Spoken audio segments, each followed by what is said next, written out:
Great. Hi, everyone. Thank you very much for joining us this evening. We'll keep it short and sweet. This shouldn't take more than about half an hour. My name is Susan. I am the Institute's project manager at Engineering World Health, and I want to share a little bit about our high school design competition with you all today.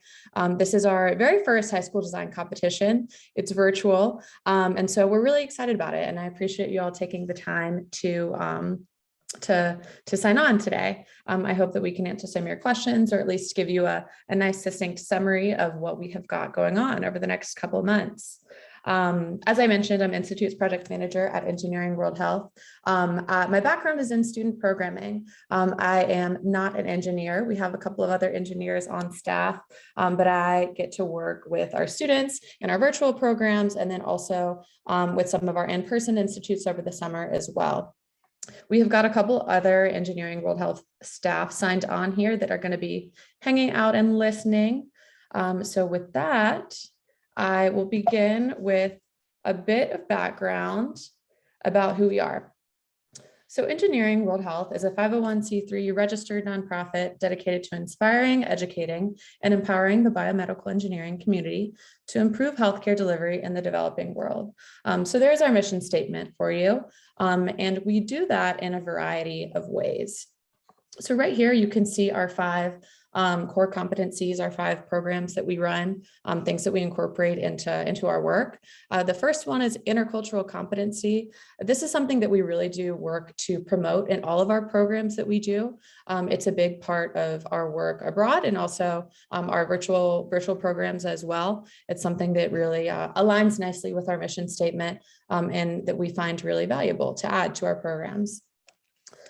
We have university chapters, so we actually have student organizations at different universities that are themselves an Engineering World Health chapter.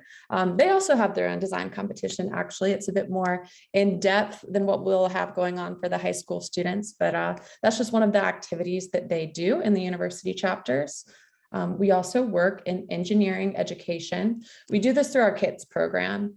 So we actually sell physical engineering kits. They're physical activities that are done in high school classrooms and also university classrooms as well. Then we have our virtual programs, which are new to Engineering World Health. Because of COVID, we have pivoted, as has the rest of the world, but that has given us a really cool opportunity to reach a lot more students and do a lot more new things, which has been exciting. So as I mentioned, obviously we have this design competition. Our chapters do one as well. And we also have virtual exchanges. We just finished up an exchange between students in Australia, Uganda, and Cambodia. So that was great. And we have another one coming up this summer as well for university students. So keep an eye out for more programs and virtual exchanges coming from us as well. And finally, we have our summer institutes. So these are our in-person programs that they are 2 months, and we send undergraduate, graduate, and also young professionals who are in the STEM field or studying STEM subjects to different countries throughout the world. And they spend the first month in technical, language, and cultural training. And then the second month, they actually get to spend in partner hospitals repairing medical equipment. So this is something definitely to look forward to when you or your students get to university. It's really exciting, and we're very optimistic that we'll be able to get back on the ground this summer after some time away due to COVID. So before we get into the details of the design competition, I just wanted to briefly go over sort of this idea of low resource design, why we've chosen to do this project and how we think it relates to our mission and also our other programs that we do. So this map right here is a map of countries that we have either worked in the past or work in currently. So as I mentioned, I think I mentioned that this summer we're sending students to Guatemala, Rwanda, and the Dominican Republic. So low resource design takes into account the setting in which the equipment is going to be used. And that includes a lot of unique challenges and available resources that are in this particular setting. Some of these challenges might include that a hospital would face is unreliable electricity, there may be a lack of spare parts, or harsh operating environments that really damages this equipment, such as extreme heat or extreme cold. There's often also times a lack of maintenance, because even if hospitals do have the resources to hire biomedical technicians, engineering technicians, there's oftentimes a lack of training, and so therefore a lack of people available to do that. So this obviously has a pretty significant impact on healthcare in the communities of these hospitals. So we just talked about sort of the maintenance of this equipment, but the equipment itself, this is, excuse me, lost my place. A World Health Organization study found that between 40 and 70% of medical equipment in developing countries is out of service at any time. So why is this? We just discussed some of the conditions that make this a challenge, but the equipment itself also oftentimes arrives unusable. So actually about 39% of equipment arrives unusable. There are a number of different reasons for this, and this could be perhaps it was shipped with defects, it's missing components, or the infrastructure of the hospital is not compatible with that piece of equipment. After another 5 years, about 58.5% also becomes unusable due to the factors that we just talked about. So there is a really significant lack of maintenance. There's no access to spare parts. There's oftentimes no tech support or no user manuals with these pieces of equipment, all of which contributes to this challenge. So after about 5 years, we actually find that only 2.5% of equipment remains usable. So this specifically is what our Summer Institute program aims to fix.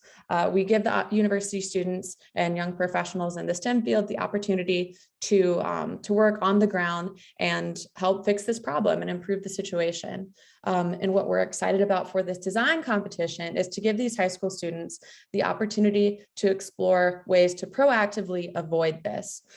So if they do choose to participate in a Summer Institute in the future, then they'll have this really great background in low resource design, and they'll be able to better navigate the Summer Institute in that way as well. So right here is actually a pretty cool example from one of our Summer Institutes in the past. It's a really neat example of our students using the resources that they have available to them. It's a surgical lamp made from car headlights. So this is the kind of thing that we are looking to promote and navigate in our low resource design for this competition. Moving on to the details of the design competition. We are going to run the competition from March 1st to May 15th. So that should fit pretty nicely into the high school semester in the United States. It's an entirely self-led project via a Google Classroom portal. So we are going to give you all of the information that you need in order to complete this. We'll go over sort of the rubric or how that's going to look in just a moment. I have a slide with an example coming up, but essentially this competition can be entirely asynchronous. We will have a couple of live webinars that are going to be your opportunity to get your questions answered in real time. But if you prefer it to be entirely asynchronous, that is also completely fine. We want to make this as accessible as possible to as many students as possible. So you have the opportunity to work with Engineering World Health staff and hear from experts in the field, along with access to resources about low resource design and all sorts of different tools that you may need to complete your design. We also are offering cash prizes of up to $500. That is the first place prize. Registration is going to go on until February 25th. We have the URL right there. You can register at our website. It's pretty easily searchable as well on our website. You can register as an individual or as a group of 2 to 6 students. And we are open to high school students around the world. So we really do hope to get some international registrations as well. Let's see. Yeah, Megan has just put the link right in the chat. Thank you very much. Timeline is March 1st, Google Classroom opens. March 15th, is going to be your deadline to select your project. So we have 4 different options for you to choose from. If you are so inclined, you may also select a project outside of those 4 options and perhaps use one of those 4 to guide your thinking and guide your design. April 10th, you will submit your initial design for feedback. So this part is going to be a written proposal, just 1 to 2 pages, a description of the problem that you're working to solve, the setting that you're working in, and your preliminary design. And then a month after that, your final submissions will be due. And that will be a very short video presentation, ideally with slides or some sort of visual component to present what you have come up with. Fees, moving on, we are requiring a $100 registration fee. However, we really don't want cost to be a hindrance to anyone for participating. So we do have fee waivers available upon request. I have put our email address right there for you. And again, that is available on our website should you need that information, and we would be more than happy to help you out with that. We do have a very generous sponsor for this case specifically. All right. I am going to now, right before we end, show you an example of what this classroom is going to look like. So this is actually an example of one of the challenges that you could potentially choose. Keep medical equipment running by improving power supplies in Guatemala. So right there, you've got your setting, which will be Guatemala. You've got your problem. And then in addition, in the Google Classroom, we will provide you with all sorts of resources and information to help you develop this. The 2 deliverables we've got right here, like I mentioned, is the design proposal, which is a written document, 2 pages maximum. And then your final product will be your video presentation, which is 5 minutes maximum. And that is all of the information that I have for you all today. I will hang out for a few moments. If anyone has questions, please feel free to either write them in the chat or take yourself off of mute and ask them right now.